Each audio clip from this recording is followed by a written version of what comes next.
नमस्कार साथियों, मेरा नाम डॉक्टर विक्रम दलाल है। आज 25 जून को विटिलिगो डे मनाया जाता है विटिलिगो पे अवेयरनेस फैलाने के लिए। तो आज हम बात करेंगे विटिलिगो के ऊपर। सबसे पहले जान लेते हैं कि विटिलिगो होता क्या है।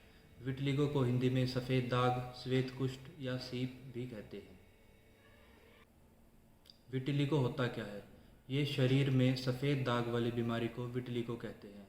ये शरीर के किसी भी अंग में हो सकती है, लेकिन ज़्यादातर हाथों पे, पैरों पे, चेहरे पे या होठों से इसकी शुरुआत होती है, लेकिन शरीर के किसी भी अंग में ये फैल सकती है। यह बीमारी आखिर होती क्या है? यह एक ऑटो इम्यून बीमारी है। शरीर को रंग देने वाली कोशिकाएं, जिनको मेलानोसाइट्स बोला जाता है, उनके खिलाफ हमारा इम्यून सिस्टम कुछ तत्व बना लेता है, जिसकी वजह से सफ़ेद दाग दिखने लगते हैं।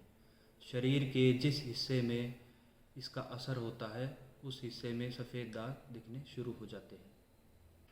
मेल्स में और फीमेल्स में, यानी कि आदमियों में और औरतों में ये बीमारी समान रूप से परेशान करती है। हर सफ़ेद दाग विटिलिगो नहीं होता है। सफ़ेद दाग के अन्य कारण भी होते हैं, जैसे पिट्रस वर्सिकेलर, कुछ इन्फेक्शन, कुछ एलर्जीज। इनको विटिलिगो से अलग करना बेहद ज़रूरी होता है, क्योंकि इनका इलाज भी अलग होता है। यदि समय पर विटिलिगो को पकड़ लिया जाए, समय पर इस बीमारी को पकड़ लिया जाए, तो इस बीमारी को बढ़ने से भी रोका जा सकता है और इसका अच्छा इलाज किया जा सकता है। आइए अब हम कुछ सावधानियों के बारे में जान लेते हैं, जिसको विटिलिगो के मरीज़ को बरतना चाहिए। नंबर 1, पहली चीज़ है सन प्रोटेक्शन, धूप से बचाव। विटिलिगो के मरीज़ को धूप से बचाव रखना चाहिए। धूप में निकलते टाइम सनस्क्रीन का प्रयोग करना चाहिए। टाइट फिटिंग वाले कपड़े, ड्रेसेस ना पहने। चोट से बचाव रखना चाहिए, क्योंकि जहाँ चोट होती है वहाँ इसके होने के चांसेस बढ़ जाते हैं। स्ट्रेस से, तनाव से विटिलिगो का गहरा संबंध है। विटिलिगो के मरीज़ों को तनाव होता है और तनाव से यह बीमारी बढ़ती है। तो कोशिश हमें ये करनी चाहिए कि तनाव से दूर रहें। आइए अब हम बात करेंगे विटिलिगो में खान पान के बारे में। विटिलिगो के मरीज़ों को, सफ़ेद दाग के मरीज़ों को एंटीऑक्सीडेंट्स भरपूर मात्रा में खाने चाहिए, जैसे कि हरी सब्जियां, फ्रूट, नट इत्यादि।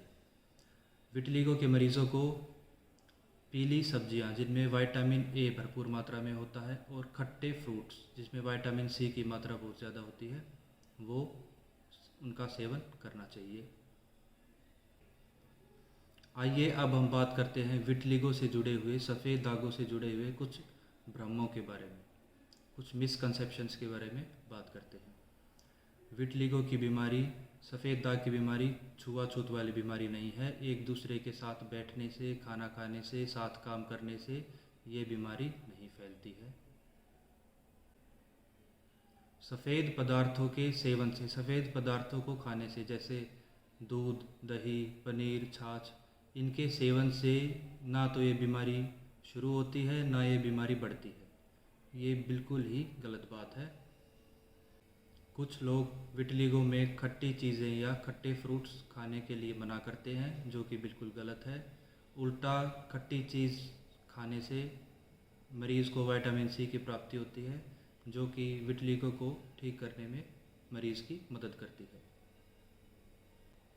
आइए अब जान लेते हैं विटिलिगो के इलाज के, यानी कि विटिलिगो के ट्रीटमेंट के बारे में।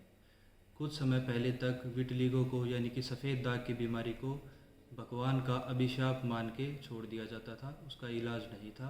लेकिन आज के समय में कुछ नई मेडिसिन्स, जैसे इम्यूनोसप्रेसेंट्स, इम्यूनोमोडुलेटर्स, जिंक, फोटोथेरेपी की मदद से विटिलिगो का इलाज अच्छा होने लगा है। सफ़ेद दाग, विटिलिगो या स्किन की किसी भी अन्य बीमारी के लिए आप मेरे से कांटेक्ट कर सकते हैं। नमस्कार।